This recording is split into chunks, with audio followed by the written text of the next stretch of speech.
Alina Farooq never imagined that a quiet interest in balcony gardening would lead her into the path of Professor Tariq Hussein, a respected retired botanist whose knowledge of rare plants hid a far darker obsession.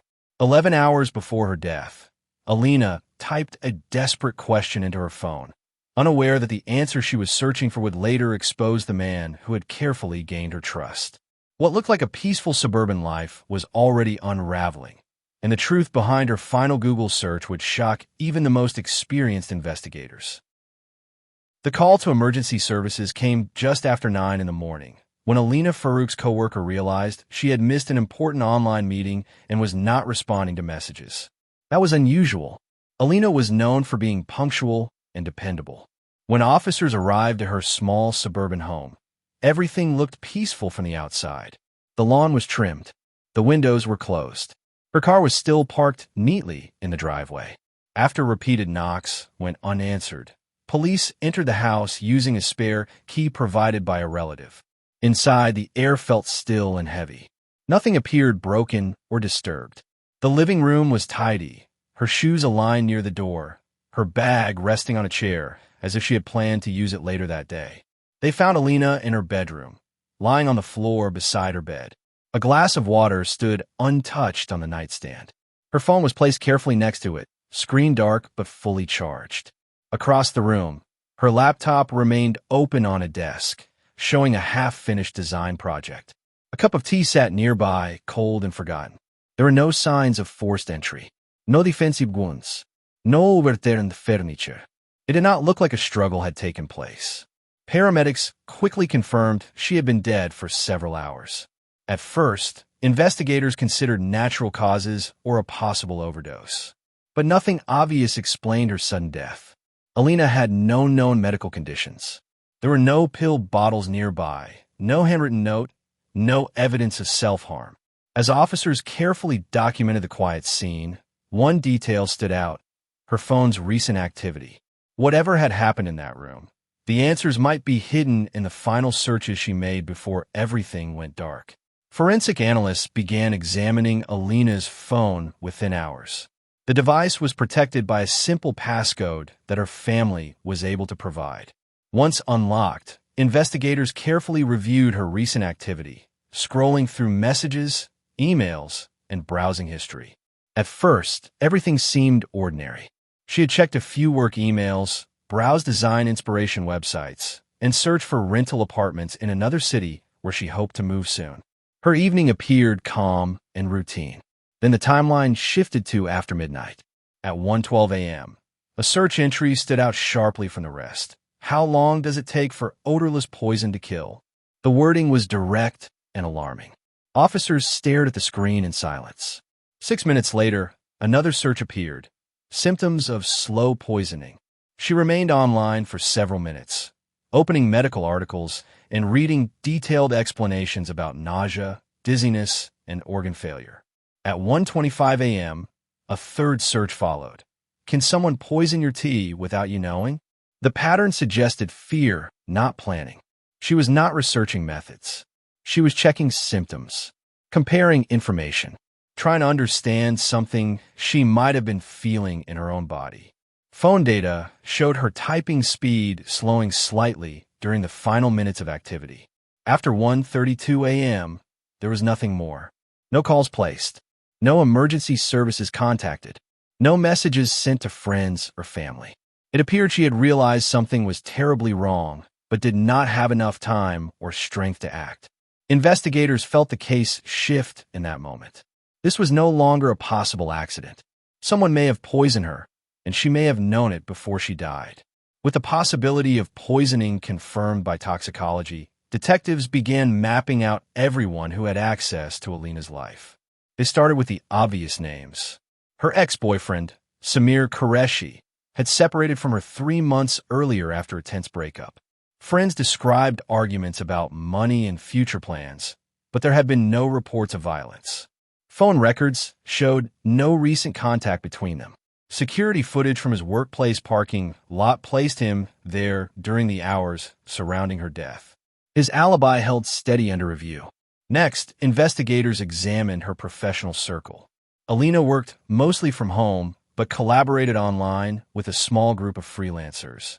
Financial statements revealed normal transactions. There are no signs of large debts, secret payments, or sudden withdrawals. Her bank account showed recent deposits from completed design projects and a small savings fund she had been building for her planned move. Nothing suggested desperation or hidden trouble. As detectives combed through her email inbox, they noticed a message sent 1 week earlier to a private laboratory. In the message, Alina had asked about testing beverages for toxic substances and requested information on pricing and procedures. The lab had not yet responded. The tone of her message was cautious and brief, but it clearly showed concern. This discovery changed the timeline. It meant her fears had started days before her final searches. She may have suspected something was wrong even earlier. Investigators began to consider a disturbing possibility. If Alina believed someone was poisoning her, then the person responsible had likely been someone she trusted enough to allow inside her home. There are no signs of forced entry, no broken locks, no stolen valuables. Whoever had done this had walked through her front door without resistance. As detectives searched deeper into Alina's online activity, they focused on a gardening forum she had joined 2 months earlier. It seemed harmless at first. She had recently developed an interest in growing herbs and decorative plants on her small balcony. The forum was filled with hobbyists sharing advice, photos, and tips about soil mixtures and plant care. One username appeared repeatedly in her notifications, Greenleaf88. This account had responded to many of Alina's posts, offering detailed guidance about rare plants and natural fertilizers. The advice was technical and precise, far more advanced than what most casual gardeners would know. Investigators noticed that private messages between the two accounts had increased in the weeks before her death. Digital analysts traced the IP address connected to Greenleaf88. The results surprised the entire team. The location was only a few streets away from Alina's home. It was not someone across the country or overseas. It was someone nearby. The address was registered to Professor Tariq Hussein, a retired university botanist known in the neighborhood for his impressive private garden. Former students described him as brilliant but eccentric. He had spent decades studying plant chemistry and rare botanical species. Police quietly observed his property before making contact. From the outside, his garden looked extraordinary, filled with exotic plants behind high fences. Neighbors mentioned that he often received packages containing seeds and research materials. When officers obtained a warrant and entered the greenhouse behind his house, they found carefully labeled specimens, drying racks of plant leaves, and basic extraction equipment. Many of the plants were harmless, but a few were known to contain toxic compounds capable of being refined into dangerous substances. The investigation was inside Professor Tariq Hussein's home. Investigators moved carefully from room to room, documenting everything. His study looked more like a small research lab than a retirement office. Shelves were stacked with thick botanical textbooks, handwritten notes, and labeled glass jars filled with dried plant samples. A locked cabinet contained small vials of extracted liquids, each tagged with dates and scientific names. Most of it appeared to be private research, but the level of detail showed advanced knowledge of plant chemistry. Forensic teams collected soil samples, plant fragments, and residue from the extraction equipment. Every item was cataloged for laboratory comparison. Officers also seized his laptop and external drives for digital analysis. If he had communicated with Alina beyond the gardening forum, there would be a trace. Professor Tariq remained calm during questioning. He admitted to using the Greenleaf88 account, but described it as a harmless hobby profile.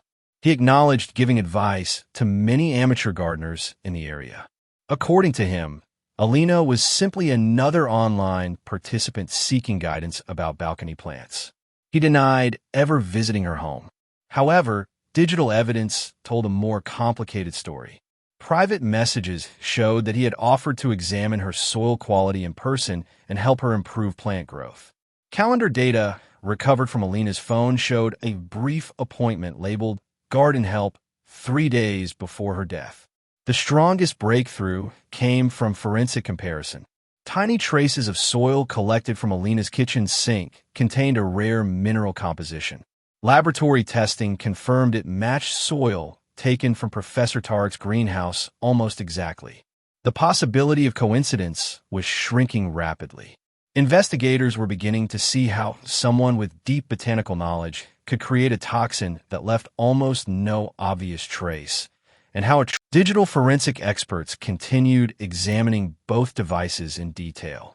When they analyzed Alina's home router logs, they discovered something unusual. At 12:47 a.m., less than half an hour before her first alarming search, her Wi-Fi briefly disconnected and then reconnected. During that short window, an unfamiliar device accessed the network for exactly 8 minutes. The device identification number was traced and compared with electronics seized from Professor Tariq's home. One of his laptops carried the same digital fingerprint recorded in Alina's router history. That meant his device had physically connected to her internet inside the house during the early hours of the morning. This discovery was critical. It placed him there at the exact time investigators believed the poisoning occurred. Phone location data added another layer. Although his mobile phone was turned off that night, traffic cameras captured his car entering Alina's street shortly after midnight. The vehicle left approximately 20 minutes later. The timestamps aligned closely with the Wi-Fi connection records. Detectives reconstructed what likely happened. Under the excuse of checking on her balcony plants or delivering a soil mixture, he had gained entry. At some point during the visit, he prepared tea in her kitchen or had access to a cup already made. With knowledge of plant extraction, he could have added a small, nearly undetectable amount of toxin. The poison identified in toxicology results was consistent with compounds found in one of the rare plants growing in his greenhouse. It acted slowly, allowing symptoms to appear over several hours. By the time Alina began searching for answers online, the toxin was already affecting her body. The case was no longer built on suspicion. It was supported by digital footprints, chemical matches, and a timeline that connected every critical moment. As investigators prepared the final case file, they searched for a clear motive. The connection between Professor Tariq and Alina was now strongly supported by forensic and digital evidence. But understanding why he would risk everything was essential for prosecution. The answer emerged from property records that had initially seemed unrelated. Months before her death, Alina had inherited a small piece of land from a distant relative. The property was located on the edge of town and had little market value at first glance. However, environmental surveys revealed that it contained several rare native plant species protected under conservation guidelines. These plants were highly valuable for academic research and pharmaceutical studies. Land registry maps showed that this inherited property bordered a larger plot owned by Professor Tariq. His greenhouse operations and botanical experiments were conducted on land directly adjacent to hers. If he gained ownership, he would have full control over the combined area and unrestricted access to the rare species growing there. Financial documents uncovered on his computer revealed attempts to quietly purchase her land through an intermediary buyer. The offer had been declined. Records showed he tried more than once, increasing the amount each time. There was no response from Alina indicating interest in selling. Investigators believed he became concerned when he learned she was planning to move to another city. If she sold the land publicly, a university or a private research company could acquire it, limiting his personal access forever. The theory that emerged was chilling in its simplicity. By removing her, the property might become entangled in legal processes or eventually available at a lower value. His long-term obsession with botanical control may have outweighed any sense of morality. In the end, what appeared to be a quiet gardening connection was driven by calculated ambition. Once prosecutors reviewed the full investigation file, they described the case as one of the most methodically built digital trails they had ever seen. The combination of toxicology reports, soil analysis, router logs, traffic camera footage, and recovered online messages formed a timeline that was nearly impossible to dispute. Each piece alone raised suspicion, but together they told a clear and deliberate story. Professor Tariq Hussein was arrested without incident at his home. News of the arrest spread quickly through the neighborhood, shocking residents who had long viewed him as a quiet academic devoted to plants and research. The image of a retired botanist did not match the careful planning uncovered by detectives. During the trial, forensic experts explained how the rare plant toxin could be extracted and dissolved into a warm drink without changing its smell or taste. Digital specialists demonstrated how his laptop had connected to Alina's Wi-Fi network during the critical window of time. Property records established motive, showing his repeated attempts to gain control of her inherited land. The jury deliberated for several days before returning a guilty verdict for premeditated murder. The sentence ensured he would spend the rest of his life behind bars. For many investigators, the most haunting detail remained Alina's final searches. 11 hours before she was found, she had already sensed the danger. Her typed questions were not random curiosity. They were signs of fear and realization. In the end, the person who tried to use knowledge and silence as weapons was undone by something simple: a search history that revealed the truth when she no longer could.